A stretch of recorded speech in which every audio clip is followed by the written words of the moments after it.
చీకటిలో నుండి వెలుగులోనికి నడిపించే సత్య జీవ మార్గం, ఇది సత్య జీవ మార్గం, సత్య జీవ మార్గం, ఇది సత్య జీవ మార్గం.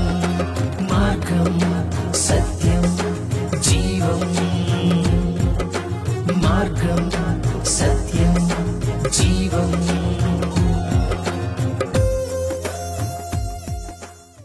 ప్రభువును ప్రియరక్షకుడైన యేసుక్రీస్తు నామములో మీ అందరికీ నా హృదయపూర్వక వందనాలు. సత్యజీవ మార్గం అనే ఆధ్యాత్మిక కార్యక్రమానికి మీకు అందరికీ స్వాగతం.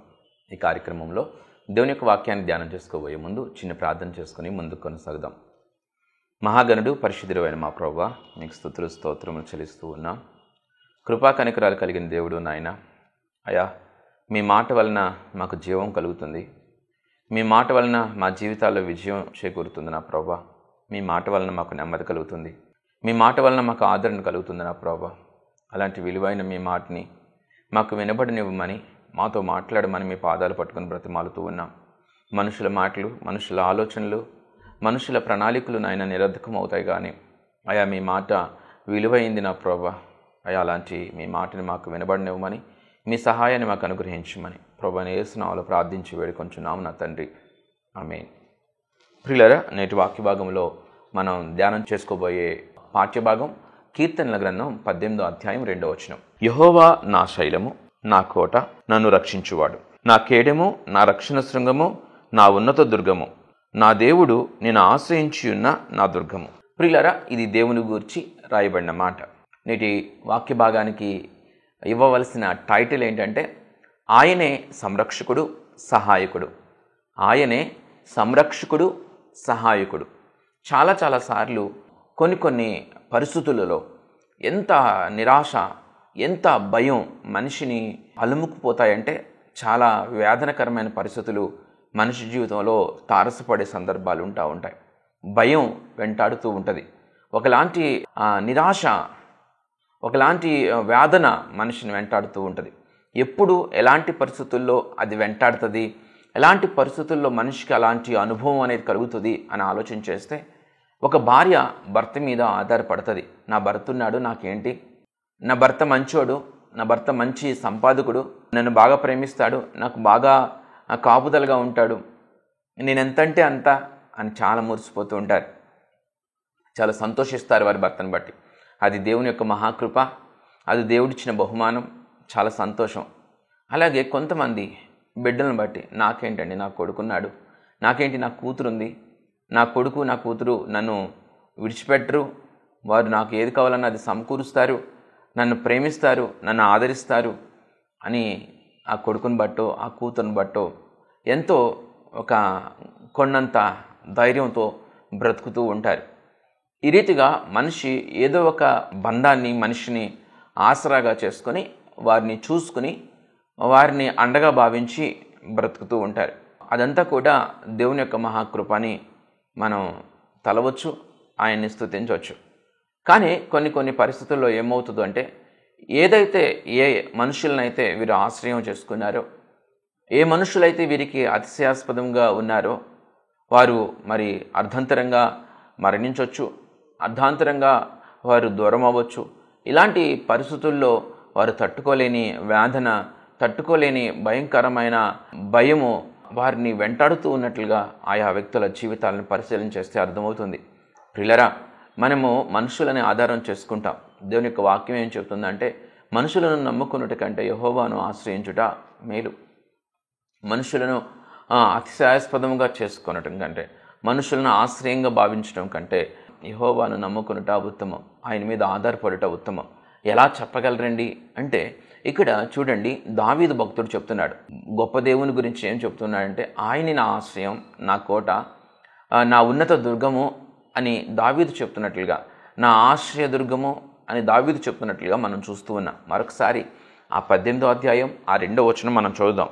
యెహోవా నా శైలము, నా కోట, నన్ను రక్షించువాడు, నా కేడెము, నా రక్షణ శృంగము, నా ఉన్నత దుర్గము, నా దేవుడు నేను ఆశ్రయించి ఉన్న నా దుర్గము. ఇంత గొప్పగా దావీదు చెప్తున్నాడు కదా. దావీదు ఎలా చెప్పగలుగుతున్నాడంటే, తన అనుభవాన్ని బట్టి, తను దేవుని కార్యాలను చూస్తున్నాడు కాబట్టి, దేవుని యొక్క గొప్పతనాన్ని చూస్తున్నాడు కాబట్టి, దేవుని శక్తిని, ఆయన సహాయాన్ని, ఆయన సంరక్షణను చూశాడు కాబట్టి దావీదు ఇంత చక్కగా చెప్తూ ఉన్నాడు. దావీదుని శత్రువుగా భావించింది సాక్షాత్తు ఒక రాజు దావీదుని శత్రువుగా భావించాడు. ఒక రాజు తన మహాసైన్యాన్ని పంపించి దావీదుని పట్టుకుని బంధించమని, లేకపోతే సంహరించమని ఇత్యాది ఆజ్ఞలిచ్చి మహాసైన్యాన్ని దావీదు మీదకి పురికొల్పాడు. ఇదిగోండి, ఒక రాజు దావీదుకి శత్రువుగా తయారైతే దావీదును ఒక రాజే, దావీదు నా శత్రువు, దావీదుని సంహరించాలని నిర్ణయం తీసుకుంటే దావీదు పక్షాన నిలిచే మనిషి ఉంటాడా? ఏ వ్యక్తి అయినా సరే దావీదు పక్షాన నిలిచి నేను దావీదుకు తోడుగా ఉంటాను, ఏ రాజు వస్తాడో రానివ్వండి, ఏ సైన్యం వస్తుందో రానివ్వండి, నేను ఎలాగైనా వారి తడాకా చూస్తాను, వారి అంతు చూస్తాను, వారితో పోరాడతాను, నేను దావీదుని కాపాడతాను అనగలిగే మనుష్యుడు ఉంటాడా? తండ్రైనా సహోదరులైనా దావీదుకి ఆసరాగా నిలవగలరా? దావీదుకు వచ్చిన ఇంత భయంకరమైన శ్రమలో, సమస్యలో దావీదుకి సహాయం చేయగలిగేవారు, దావీదుకి ఆశ్రయపురముగా ఉండగలిగేవారు, ఆశ్రయదుర్గంగా ఉండగలిగేవారు, కొండగా ఉండగలిగేవారు ఉంటారా? ఏ మనిషి కూడా దావీదుకి ఆశ్రయదుర్గంగా ఉండగలిగేవారు ఉండరు కదా. అందరూ కూడా భయంతో, ఇబ్బందితో మరి దూరం అవుతూ ఉంటారు కదా. చూడండి, దావీదు మరి ఏ రీతిగా దేవుణ్ణి ఆశ్రయించాడు. ఆయన నా ఆశ్రయదుర్గము అంటున్నాడు. ఆయన నా ఆశ్రయ దుర్గము. ఎంతగా దేవుని మీద ఆధారపడాడు. ఎలాంటి పరిస్థితుల్లో, ఎలాంటి అననుకూల పరిస్థితుల్లో, ఎలాంటి భయంకరమైన భయోకంపితాలు చేసే భయంకరమైన పరిస్థితులు అవి. అలాంటి పరిస్థితుల్లో దేవుని గొప్పతనాన్ని నమ్మి ఎలాగో ఆధారపడ్డాడో మనం చూస్తూ ఉన్నాం. ప్రియులారా, నమ్మదగిన దేవుణ్ణి మనం కలిగి ఉన్నాం. మీ పరిస్థితి ఎంత దుర్భరంగా ఇప్పుడున్నా, ఎంత బాధాకరంగా ఉన్నా, ఎంత వేదనకరంగా ఉన్నా మీకు సహాయం చేయగలిగిన దేవుడు ఆయన. మిమ్మల్ని సంరక్షించగలిగే, మీకు సహాయం చేయగలిగిన దేవుడు ఆయన. కాబట్టి ఆయన మీద ఆధారపడడం ఎంత ప్రాముఖ్యమో, ఎంత అది ఉన్నతమైనదో, ఎంత క్షేమకరమైనదో, ఎంత మేలుకరమైనదో మనకు దావీదుని చూస్తే అర్థమవుతూ ఉంటుంది. దావీదుని ఒకసారి శత్రువులందరూ, ఆ మహాసైన్యం చుట్టుముట్టింది. మరి కొద్దిసేపట్లో వారు దావీదుని చేజెక్కించుకుంటారు. వారి చేతుల్లో ఉన్న ఆయుధాల చేత వారు ఒక్కొక్క అడుగు రౌండప్ చేసి దావీదు దగ్గరకు వస్తూ ఉంటే దావీదు ఆ సమయంలో కూడా ఆకాశం వైపు తన 2 చేతులు ఎత్తి మోకాళ్ళుని పరలోకమందున్న దేవాతి దేవునికి ప్రార్థన చేశాడు. అప్పుడు భూమి కంపించి అదిరిను, పర్వతముల పునాదులు వణికెను అని రాయబడి ఉంది. అప్పుడు ఆ ప్రార్థన చేస్తే భూకంపం వచ్చి ఆ శత్రువులు వారి ప్రాణాలు చేతపట్టుకుని బ్రతుకు జీవుడా అంటూ వారి సురక్షితమైన ప్రాంతాలకు పరుగుపెట్టి దావీదుని విడిచిపెట్టారు. ప్రియులారా, దావీదుని దేవుడు ఎలాగైనా సరే సంరక్షించుకుంటూ వచ్చాడు. ఎలాగైనా ఎలాంటి పరిస్థితులైనా సహాయం చేస్తూనే వచ్చాడు. దావీదుని దేవుడు విడిచిపెట్టలేదు. రాజు చేతిలో నుంచి సంరక్షించడమే కాక, దావీదుకు సహాయం చేయడమే కాక, దావీదుని ఎంతగా దీవించాడో, ఎంతగా ఉన్నతమైన స్థితికి చేర్చాడో మనకు తెలుసు. కాబట్టి మీరు ఏ మనిషినైతే ఆధారం చేసుకున్నారో, ఏ మనిషినైతే కొండ, నా అండ, నా దండ అని మీరు అనుకున్నారో, ఆ మనుషులు మీకు సహాయం చేసినప్పటికీ, చేయకపోయినప్పటికీ, వారి మనస్సులు మార్చుకున్నప్పటికీ, మీకు దూరమైనప్పటికీ, ఒకవేళ ఈ లోకంలోనే లేకోకుండా దేవుని ప్రణాళికను బట్టి వారు ప్రభువులో నిద్రించినప్పటికీ కూడా భయపడాల్సిన అవసరం, దిగులు చెందాల్సిన అవసరం, వేదన పడాల్సిన అవసరం. ఇదిగో నాకు తోడుంటాడు అనుకున్నాను, నాకు లేకుండా అయిపోయింది, అతను నన్ను ప్రేమిస్తున్నాడు అనుకున్నాను, ఇప్పుడు నేనంటే కోపం వస్తూ ఉంది, ఈ రీతిగా ఇత్యాది విషయాలు ఒకవేళ మీ జీవితంలో ఏలుబడి చేస్తూ ఉంటే ప్రియులరా, ఆయన సహాయకుడు, ఆయన సంరక్షకుడు అని మర్చిపోవద్దు. ఆయన మీద ఆనుకోండి, ఆయన విశ్వసించండి, నమ్మండి. గొప్ప దేవుని మనం కలిగి ఉన్నాం. అద్భుతంగా దావీదు జీవితంలో దేవుడు తోడుగా ఉన్నాడు. దావీదుని దీవించాడు, విడిపించాడు. అలాగే యోసేపు జీవితంలో కూడా ఎవరు సహాయకుడిగా ఉన్నారు, ఎవరు సంరక్షకుడిగా ఉన్నారు? దేవుడే కదా. అన్నలు ఉన్నారా? అన్నలు అమ్మేశారు. తండ్రి ఉన్నాడా? తండ్రికి దూరం అయిపోయాడు. ఎవరైనా నా అనే బంధువులు ఎవరైనా యోసేపుకున్నారా? ఎవరు లేరు కదా ఆ దేశంలో. నా అన్నవారు లేని ఆ దేశం, తన భాష మాట్లాడేవారు కూడా లేని ఆ దేశంలో ఒక బిక్కుబిక్కుమంటూ అనాథగా ఉండాల్సిన యోసేపుకు ఎవరు సహాయకుడిగా నిలిచారు, ఎవరు సంరక్షకుడిగా నిలిచారంటే మరి గొప్ప దేవుడే కదా. అలాంటి దేవుణ్ణి ఎంతగా మనం విశ్వసిస్తామో అంత అద్భుత కార్యాలని, అంత మేలుల్ని మన జీవితంలో చూడగలుగుతాం. ఆయన మీద ఆనుకోవాలంతేనండి. ఆయన మీద ఆధారపడాలి, ఆయన నమ్మాలి, విశ్వసించాలి. నాకేంటి నా దేవుడు ఉన్నాడు అనుకోవాలి.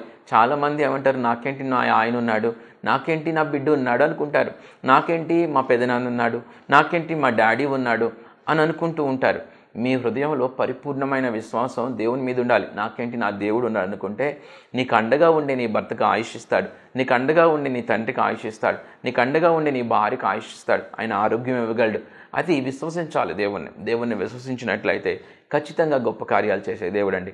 అలా దేశం కాని దేశంలో యోసేపుకు సహాయకుడిగా సంరక్షకుడిగా నిలవడమే కాక యోసేపును ఉన్నతంగా దీవించాడు. ఎందుకంటే యోసేపు దేవుని నమ్మాడు, ఆయన మీద ఆనుకున్నాడు కాబట్టి. అబ్రహాముకి సహాయకుడిగా సంరక్షకుడిగా లేడా?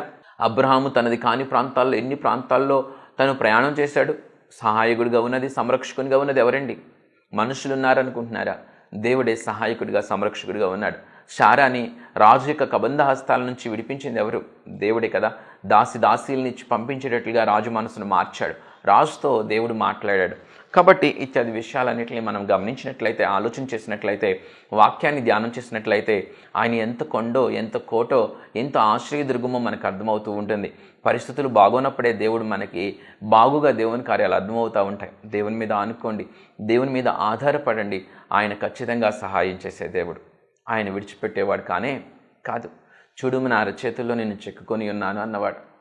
ఆయన అరచేతుల్లో చెక్కుకున్నాడు. నన్ను గుర్తుపడతాడో గుర్తుపట్టడో, నా మొర వింటాడో వినడో అనుకుంటున్నారా? చూడుము నా అరచేతుల్లో నేను చెక్కుకొని ఉన్నాను. ముదిమి వచ్చే వరకు నేను ఎత్తుకునేవాడు నేనే.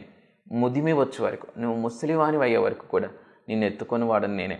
తల వెంట్రుకలు నెరిగే వరకు నిన్ను ముద్దాడువాడని నేనే అని దేవుడు చెబుతూ ఉన్నాడు. ప్రియులారా, ఆయన విడిచిపెట్టేవాడు కాదు. నువ్వెంత ముదుసలిగా ఉన్నా, నువ్వెంత ఎలాంటి స్థితిలో ఉన్నా, ఎలాంటి ఆదరణ లేని స్థితిలో ఉన్నా, ఎవ్వరు కూడా నీ దగ్గర నిలిచి ఉండని ఒంటరి స్థితిలో నీవు ఉన్నా కూడా నీకు సహాయకుడిగా దేవుడు ఉన్నాడని మర్చిపోక ఆయన మీద ఆనుకున్నట్లయితే ఆయన మాటను నువ్వు వినగలుగుతావు. ఆయన స్వరాన్ని, ఆయన యొక్క నడిపింపుని నీ జీవితంలో నువ్వు చూడగలుగుతావు. ఖచ్చితంగా సమస్యలు, శోధనలు, ఇరుకులు వచ్చినప్పుడు ప్రియులారా, అవి మన విశ్వాసాన్ని కృంగదీస్తాయి. విత్తనాలు ఉన్నాయి. కొన్ని విత్తనాలు త్రోవ ప్రక్కన పడినాయి, కొన్ని విత్తనాలు మరి గట్టి నేలన పడినాయి, కొన్ని విత్తనాలు రాళ్ళల్లో పడినాయి, వీధి పక్కన పడినాయి, కొన్ని విత్తనాలు ముళ్ళ కంచెల్లో పడినాయి. ఈ ముళ్ళ కంచెల్లో, ముళ్ళ పొదల్లో పడిన విత్తనాల గురించి మనం ఆలోచన చేస్తే అవి మొలకెత్తినాయి, కానీ ఆ ముళ్ళు, ఆ మొక్క పెద్దదవుకోకుండా అణిచివేస్తున్నాయి అని రాయబడి ఉంది. ఆ మొక్క పెద్దదవుకోకుండా అణిచివేస్తున్నాయి. విశ్వాసం కూడా మన దేవునిలో ఎదగాలని ఆశతో ఉంటే కొన్ని కష్టాలు, ఇబ్బందులు, ఇరుకులు కూడా ఈ ముళ్ళ వంటివండి. ఈ ముళ్ళ వంటి ఇరుకులు, ఇబ్బందులు, కష్టాలు కూడా ఆ విశ్వాసాన్ని అణిచేస్తూ ఉంటాయి. విశ్వాసంలో సన్నగిల్లిపోయేటట్లుగా, దేవుని మీద నమ్మకం సడలిపోయేటట్లుగా, దేవునికి దూరం అయిపోయేటట్లుగా, ఈ లోక వ్యవహారాల్లో మిళితమైపోయి కలిసిపోయి మరి కొట్టుకుపోయేటట్లుగా ఈ శ్రమలు, సమస్యలు దేవుని మీద నుంచి మనసును మళ్ళిస్తూ ఉంటాయి. గుర్తుంచుకోండి, దేవుని మీద మనసును నిలుపుకోవాలి, విశ్వాసాన్ని కాపాడుకోవాలి, కడమరకు కాపాడుకోవాలి, మన విశ్వాసాన్ని, మన భక్తిని కాపాడుకోవాలి. కాబట్టి ఈ రీతిగా మనకి జ్ఞానం ఉంటే, ఈ రీతిగా దేవుని గురించిన జ్ఞానం మన హృదయంలో స్థిరమైన విశ్వాసం కలిగి ఉన్నట్లయితే ఖచ్చితంగా ప్రతి సమస్య నుంచి, ప్రతి శ్రమ నుంచి సునాయాసంగా దేవుడు విడిపిస్తాడు. అలాంటి క్లిష్టమైన, కష్టమైన పరిస్థితుల్లో కూడా భక్తిని, విశ్వాసాన్ని, ఆచరణను మీరు కాపాడుకోగలిగితే, మీ ప్రార్థనా జీవితాన్ని, మీ యొక్క భక్తి జీవితాన్ని మీరు కాపాడుకోగలిగితే, ఆయన మీద ఆనుకోగలిగితే ప్రియులారా, ఇప్పుడు ఆలోచన చేద్దాం. ఆ మొక్క ముళ్ళ కంచెలు అణిచివేస్తున్నాయి. ఒకవేళ ఆ మొక్క ముళ్ళ కంచెలను అధిగమించి అది పైకి వెళ్ళగలిగింది అంటే, పైకి వెళ్ళగలిగిందంటే రోజులు గడుస్తున్న కొద్దీ అది దాని యొక్క సైజ్ అది పెరుగుతూ ఉంటుంది. దాని యొక్క స్టెమ్, దాని కాండం గట్టిపడుతూ ఉంటుంది. పెద్ద చెట్టు ఉంది, చిన్న మొక్క గురించి మాట్లాడుకున్నాం, పెద్ద చెట్టు అయిందండి. దానికి ఆ కాండం, ఆ స్టెమ్ గట్టిపడింది. ఆ గట్టిపడిన కాండంకి ఉన్న ఆ ముళ్ళ కంచె చిన్నప్పుడు ఏ మొక్కగా ఉన్నప్పుడు అణిచిందో అదే ముళ్ళ కంచె అక్కడ ఉన్నప్పటికీ కూడా ఏమైనా ఆ ముళ్ళ కంచె ఆ చెట్టుని ఏమైనా చేయగలదా? ఆ చెట్టు కాండానికి, బెరడికి కానీ ఆ ముళ్ళు గుచ్చుకోగలదా? ఆ చెట్టుని బాధించగలదా? లేకపోతే ఆ చెట్టు ఇక మీదట ఎదగకోకుండా ఆ ముళ్ళ కంచె ఏమైనా ఆపగలదా అంటే ఆపలేదు. అర్థమైంది కదా? ఇక మీదట ఆ ముళ్ళ కంచె ఆ చెట్టుని ఆపలేదు. ఆ చెట్టు ఎదుగుదలను ఆపలేదు, ఆ చెట్టుని బాధించలేదు. ముళ్ళ కంచె లేదా అంటే ఉండొచ్చు, ముళ్ళ కంచె అక్కడ, ముళ్ళ కంచె ఉండిపోవచ్చు. ముళ్ళ కంచె ఉన్నప్పటికీ కూడా ఆ ముళ్ళ కంచె ఆ చెట్టుని, ఆ వృక్షాన్ని ఏమీ బాధించలేదు. ఆ బెరడికి ఆ ముళ్ళు గుచ్చలేదు. ఇంతకుముందు ఆకుకు గుచ్చుండి ఉండొచ్చు, ఇంతకుముందు సన్నటి లేత కాండానికి ఇది గుచ్చి ఎండిపోయేటట్లు చేయడానికి ప్రయత్నం చేసి ఉండొచ్చు. కానీ ఇప్పుడు ఆ బెరడికి ఆ ముళ్ళు గుచ్చను కూడా గుచ్చలేదు కదా. అంటే మనం విశ్వాసంలో ఎదుగుతున్న కొద్దీ, దేవుని నుంచి బలం పొందుకుంటున్న కొద్దీ, ఆత్మీయ బలం పొందుకుంటూనే ఈ లోకంలో కూడా బలాన్ని పొందుకుంటాం. దేవుడు బలాన్ని ఇస్తాడు, ఈ లోకంలో శారీరక బలాన్ని, అలాగే ఈ లోకంలో కుటుంబపరమైన బలాన్ని, మరి ఈ లోకంలో అనేక రకాల బలాలని దేవుడే అనుగ్రహిస్తాడు. ఆత్మీయ బలం నువ్వు పొందుకుంటే చాలు, నమ్ముట నీ వలన అయితే చాలు. నమ్మువానికి సమస్తము సాధ్యం చేసే దేవుడు. విశ్వసించడమే ప్రాముఖ్యం. విశ్వసించుకోకుండానే సాతాను చేస్తాడు, నిన్ను కలవరపరుస్తాడు, నిన్ను భ్రమపరుస్తాడు, నిన్ను ఆకర్షిస్తాడు, నిన్ను దేవుని మార్గం నుంచి నీ అంతట నీవే అడుగు బయట పెట్టేటట్టుగా చేస్తాడు. వాడి యొక్క తంత్రం అది. నీవు గాన నీ శ్రమల్లో, నీ సమస్యల్లో దేవుని మీద ఆనుకోగలిగితే దేవుని నుంచి ఆదరణ, దేవుని నుంచి సంరక్షణ, సహాయం పొందుకుంటమే కాక నీ కాండం గట్టిపడుతుంది, నీవు ఎదుగుతావు, ఆత్మీయంగా ఎదుగుతావు. సో ఎప్పుడైతే దేవుని గురించిన కార్యాలను చూసి నువ్వు బలోపేతం అవుతావో ఆ సమస్యలు, ఆ శ్రమలుగానే అనిపించవు. ఆయన కృపను తలుచుకుంటే ఈ శ్రమలుగానే అనిపించవండి. కాబట్టి దేవుని మీద విశ్వాసం కాపాడుకోవాలి. ఆయన సహాయకుడు, సంరక్షకుడు.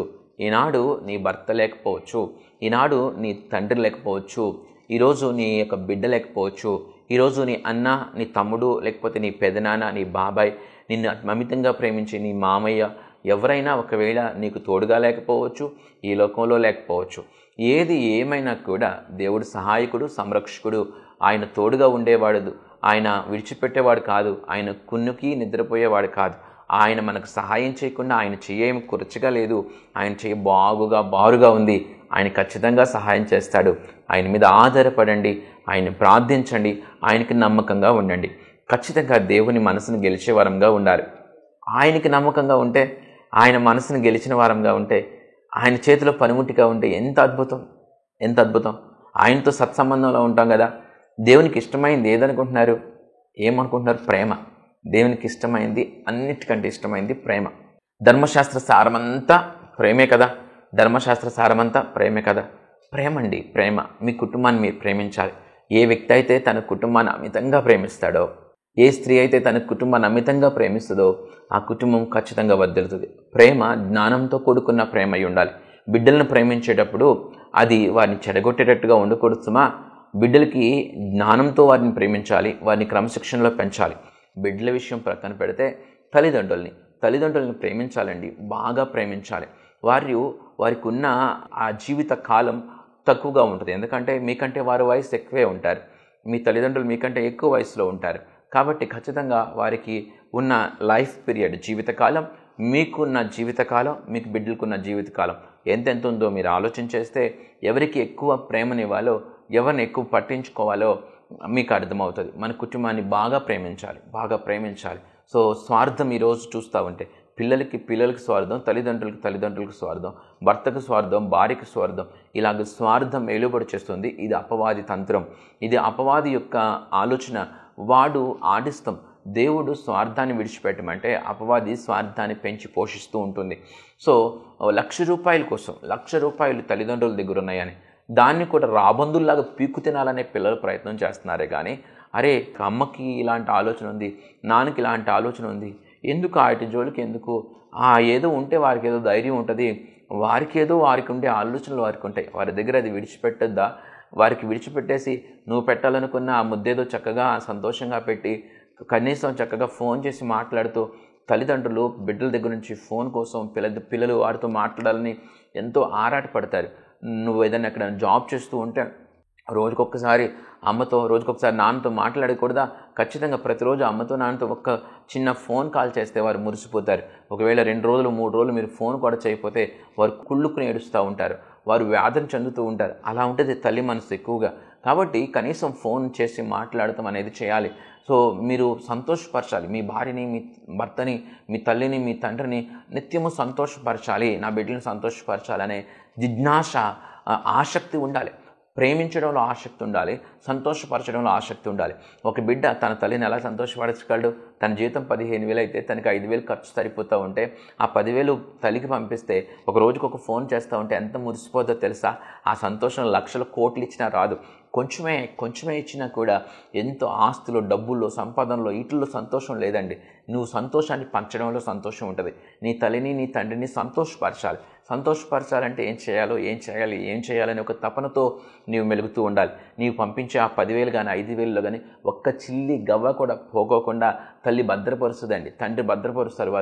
వారు వాడేసుకుని వారు విచ్చలవిడి చేసేసి పోగొట్టరు. బిడ్డల కోసం వారు బిడ్డలు కష్టపడింది అంతా కూడపెట్టి దాయాలనుకుంటూ ఉంటారు. నీ దగ్గర ఉన్న అయిపోతాయేమో కానీ నీ తల్లికి నీ తండ్రికి పంపిస్తే అది మరలా తిరిగి నీకే ఇస్తారు. కానీ వారికి డబ్బుతో కొలవలేనంత సంతోషాన్ని నువ్వు ఇచ్చినవాడు అవుతావు. ఒక ఫోన్ కాల్ ఎంతో సంతోషాన్ని ఇస్తుంది. తిన్నావా అనే ఒక మాట ఎంతో సంతోషాన్ని ఇస్తుంది. బాగోకపోతే తోడుగా ఉండి మాట చెప్పే ఇది ఒక ఎంతో సంతోషాన్ని ఇస్తుంది. కాబట్టి సంతోషాన్ని ఇచ్చేవారంగా ఉండాలి. తల్లిదండ్రులను ప్రేమించేవారిని అంట దేవుడు దీర్ఘాయుష్తో నింపుతాడంట. తల్లిదండ్రులను ప్రేమించేవారిని, తల్లిదండ్రులను సన్మానించేవారిని దేవుడు ఆస్తికర్తలుగా చేస్తాడంట. మరి ప్రేమించకపోతే ఎలాగూ? ఈ లోకంలో చేసే జాబ్లో పడిపోతాం, వ్యాపారంలో పడిపోతాం, ఓకే పరుగులెత్తుతాం. ఇంట్లో వాళ్ళని పట్టించుకోకపోతే ఎలా? తల్లిని, తండ్రిని, భార్యని, భర్తని, బిడ్డల్ని పట్టించుకోవాలి కదా. వారికి సంతోషాన్ని ఇవ్వాలి కదా. ఏ రోజుకు కావలసిన సంతోషం, ఏ పూటకు కావలసిన సంతోషం ఆ పూటకు నువ్వు ఇస్తున్నావా లేదా? ఏ రోజుకు కావలసిన సంతోషం ఆ రోజు ఇస్తున్నావా లేదా? ఎప్పుడో వారానికో, ఎప్పుడో 10 రోజులకో, ఎప్పుడో నెలకో అలా అనకండి. మీరు ఎక్కడ ఎంత దూరంగా ఉన్నా దగ్గర ఉంటే దానికి మించిన ఆనందం లేదు. దగ్గర ఉండటానికి ప్రయత్నం చేయాలి. వారిని మన దగ్గర ఉంచుకోవడానికి ప్రయత్నం చేయాలి. మన కుటుంబానికి సంతోషం ఇవ్వాలి. ఇది దేవుడికి చాలా ఇష్టం అండి. ఇది దేవుడికి చాలా ఇష్టం. కాబట్టి దేవునికి నమ్మకంగా మనం ఉండాలి. దేవుని పని కూడా అంతే. దేవుని పని చేసేటప్పుడు దేవుడు మనల్ని దీవించి మనకి మంచి రాబడిస్తూ ఉంటే మనము డబ్బు రూపేనాగా, కానుక రూపేనాగా ఇవ్వాలా, లేకపోతే కష్టపడాలా? లేదు, మన దగ్గర అవకాశం లేదు, మనకు అంత ఆర్థిక స్తోమత లేదు, మనం దేవుని పని ఏ రీతిగా చేయగలం? ఒకవేళ దేవుని మందిరంలో కష్టపడగలమా, లేకపోతే వేరొక రకంగా మీటింగ్ పెడతావంటే కష్టపడగలమా? ఈ రీతిగా ఎవరైనా మీ సంఘమే కావాలి, మీ సహవాసంలోనే కష్టపడాలని కూడా లేదు. మీ సంఘం, మీ సహవాసం మీ బాధ్యత. అది ఖచ్చితంగా కష్టపడాలి, ఖచ్చితంగా దేవుని పని చేయాలి. మీ సంఘానికి మీరు ఆసరాగా ఉండాలి, కష్టపడాలి, అక్కడ పనులు చేయాలి. డబ్బు ఇచ్చేవారు చాలామంది ఉంటారు, కానీ నిలబడి సహాయం చేసేవాళ్ళు, నిలబడి పనిచేసేవాళ్ళు కూడా తక్కువగా ఉంటారు. అది ఎవరికి దేవుడు ఇచ్చిన తలాంతును బట్టి, ఎవరికి ఇచ్చిన అవకాశాన్ని బట్టి వారు చేయాలి. ఈ రీతిగా మన కుటుంబాన్ని మనం అమితంగా ప్రేమిస్తాం. అలాగే దేవుని పనిలో పాలు పంపులు కలిగి ఉండడం ద్వారా దేవుని కృపను అమితంగా మనం పొందుకోగలుగుతాం.